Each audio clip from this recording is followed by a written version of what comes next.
Welcome back. This is Nick Vivian. We're tnoozLIVE live at Arival, presented by Rezdy today. I'm really excited to get towards the end of the day, but also really excited to talk about some of the things we were just chatting about. So quickly introduce yourself to the audience, and then we'll get started talking. I'm John Weimer, founder and CEO of OnceThere, and we are an activities distribution platform. So we were just kind of chatting about what an activities distribution platform is. So what is an activities distribution platform? Let's kind of go through that, because I think it's fascinating the way you put it together. So obviously you can distribute in many different places, and so the distribution is broad enough that it's hard to encompass all of it. What we focus on is distributing in destination. So any channels that are interacting with travelers in destination. Could be hoteliers, other type vacation rentals, other types of lodging providers. Could be convention and visitors bureaus and other destination marketing organizations. And this is offering up bookable inventory for all these real-time right? bookable. So, real-time bookable. In destination, Gotcha. It has to be, or otherwise you won't book. You lose it, right? Because Right. I mean, it's that 40-hour window. Is even 48 hours in advance? So you're basically saying That's it's same long. day, right, for you because of the channels you're operating in. I mean, what we're seeing is kind of on average, it's fairly binary. On average, it's about 24 hours in advance. But if people are in destination, walking into a visitor center, they want that day. And then you may have some people that are booking 3 or 4 days in advance. So we have visitor centers in various areas, a lot of times interstates, but also sometimes in cities like, Vegas, Absolutely. people can walk in. And so you have kiosks in those spaces, or are they on the computers of the people working there? Walk us through how that works. So we offer 3 different modalities, right? So we have a traveler-facing kiosk that has unto itself a call to action, right? So it's apparent that if you are not assisted by an employee in the visitor center, that is a place where you can book any tour activity in that location. Then we also have what we call a concierge, which is also an iOS system that is intended for an employee to use in assisting with that booking. And different visitor centers interact with all the people walking through them very differently. So this would be like a mobile thing where the guy's walking around and just chatting with people. Hey, how can I help you? And they could just pull out a phone and say, oh, actually, I can book that with you. That's right. Gotcha. And then we also can load it directly to their computers so that there's no hardware that we're providing. Gotcha. And that can be in a hotel as well as a visitor center. It could be anywhere where it makes sense to merchandise in destination. So it's all cloud-based. They can access all that no matter how they want to. Right. That's fascinating. And I had mentioned kiosks at hotels. I haven't seen many, but here at the link they have an express check-in, kiosk. And thinking about that whole flow now is a very interesting, booking. Once they get their key, perhaps give them a discount to something. Why don't we see more of that, or what are some of the hurdles still remaining to kind of get these in-destination activities into all these touch points? Because that's what you guys are doing. That's right. Our objective is to provide travelers an ability to book activities on whatever device they prefer. So if they're walking by a kiosk that's very visible and that kind of speaks to them and they're familiar with that, great, we want to provide that. If they prefer to do it self-service on their phone, then we provide that ability and drop into an app of whether that's kind of a Link Hotel or any other kind of hotelier as well. So I think less about there being kind of hurdles to overcome with kiosks than there would be just about one other opportunity as a point of sale kind of for activities that may make sense for some hotels, not for others. Right, because you got to think about your customer. Let's hope everyone. I keep saying this past 2 days. Let's remember the customer. If you have a fancy hotel, you don't probably want a kiosk. Right. But also, to be honest with you, and I always hate to throw any shade. It's not intentional, but like the express services kiosk here didn't work, and that's so annoying. Right. It's like, please go to guest services, and you look over and the line is like 30 people long. Right. So it doesn't give you a reason, and so you kind of also have these weird. We haven't quite figured out certain things. When you have the kiosks in play, are there any conversion numbers you can share, or maybe booking volumes? I mean, how is this working? I guess is what I'm trying to get at. So conversion works better when people are in destination and are ready to book for that day. Now there's a supplier side of that as well, right? I mean, you do have to be able to have things that are available then. Not 24 hours from now, not 48 hours from now.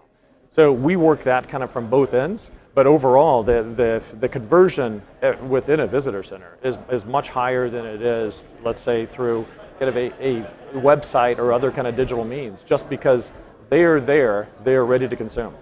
So where are you pulling the inventory from for these activities? Is that through partners? Are you kind of like a hub for people to put inventory in and then it goes out again? Or walk me through that partnership overview.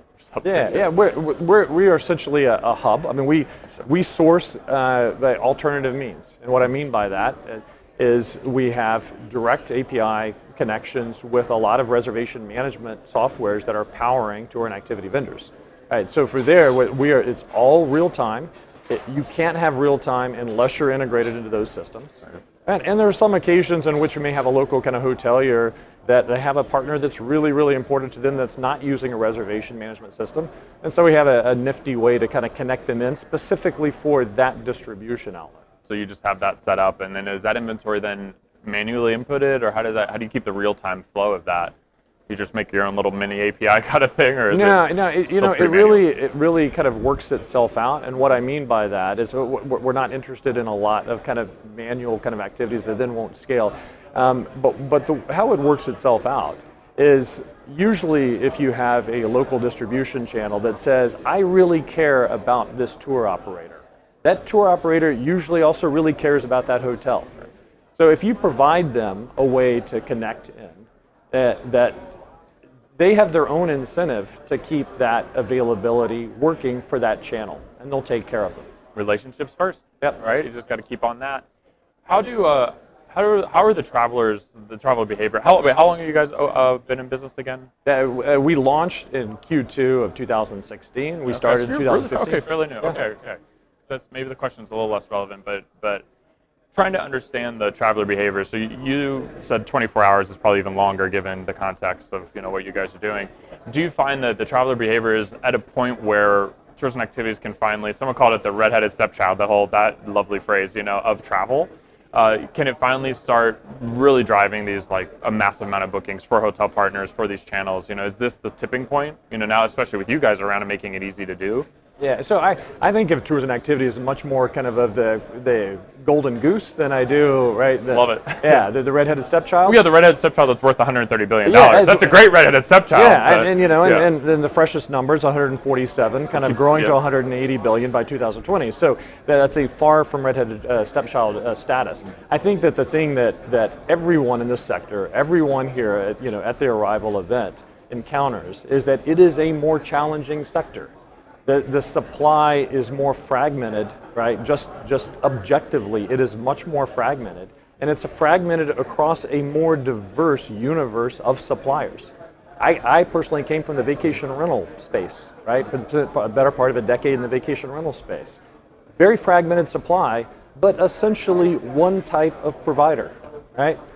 We have dozens of types of providers here. So I think it's less of an inflection point than it is a kind of a steady march to figure out how you can organize and then distribute, one of the key topics of this event, how you can distribute that to travelers when they're ready to purchase it and make it as easy as it is to book a hotel. And that easy part, that's important, but when you have 40% of suppliers maybe still, not much digital distribution or none at all, that number I've heard 40 to 60, depending on which stats people have been quoting, or somebody that said 80, I don't believe that one. But, I don't have any form of digital distribution, and that's a lot of run room too, right, to get going. But if the sophistication is at the point, maybe they don't want to do it, that's fine, but if there's all that education that still needs to happen, there's a lot to go. Right. There's a lot to go. The question was asked yesterday kind of in one of the sessions, right? How many of you distribute on this OTA, that OTA? All the hands went up, right?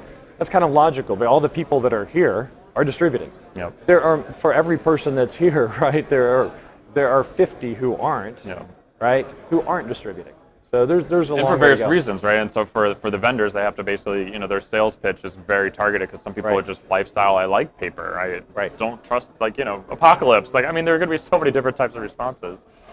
So as the more supply comes in, and you have more availability, then you guys really have to just kind of convince the channel partners to get that inventory. So that's kind of your focus, is try to get it out as many places as possible. Let's talk about the CVBs. Okay. It's a very interesting world that, destination marketers, DMOs, that kind of thing, but then CVBs specifically. I'm sure they're probably pretty excited about this. Is that kind of been a reaction, or has it been kind of hard to pitch? You know, because they do such a good job of marketing all these things, you know, the restaurants and things you can do, but maybe not so good at like converting that interest into actual dollars, you know? Right. So, I mean, the CVBs are the most prevalent type of destination marketing organization, right? And so obviously the middle word of that is marketing. They've always played on that space. It's, that part of the traveler journey, inspiring people to go to their destination versus another destination.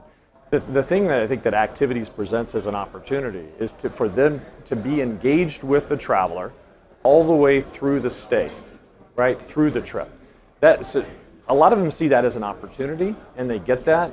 We are working with a number of them, both in market, right, through their visitor center, powering that as we discussed with kiosks, et cetera, but also kind of through the website.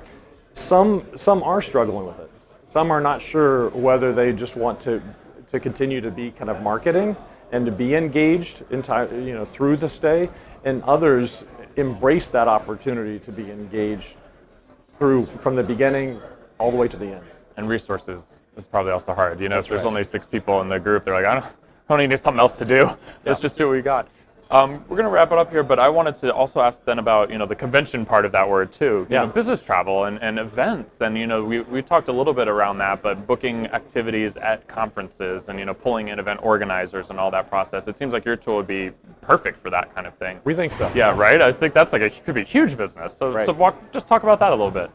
Yeah, so in working with the Convention and Visitors Bureaus, we're learning a lot kind of in that process. A lot of them are much more focused on the business, conference, event traffic. Others are much more focused on the leisure traffic. It's almost inherent in the type of destination it is. But you're absolutely right. They have big events. One of the ones that we powered kind of recently was, Knoxville, Tennessee has an annual event that's called Destination Imagination. They bring kids for educational competitions from 40 different countries. So powered the whole event, right? And there are lots of events like that. It's amazing. We're well positioned. And it doesn't quite there's nothing that flows in. Like, I mean, you have CVent, all these opportunities and these touch points where, the tourism activities might actually come into play, and be really lucrative. That's right. I think you're happy for that probably, right? I'm happy about that. All right, we'll leave it at that. Thank you very much. I wish you the best of luck. We'll keep an eye on you. Great. Thanks so much. Thank you. Another great interview. We are going to be back in a few minutes from tnoozLIVE at Arival. See you soon.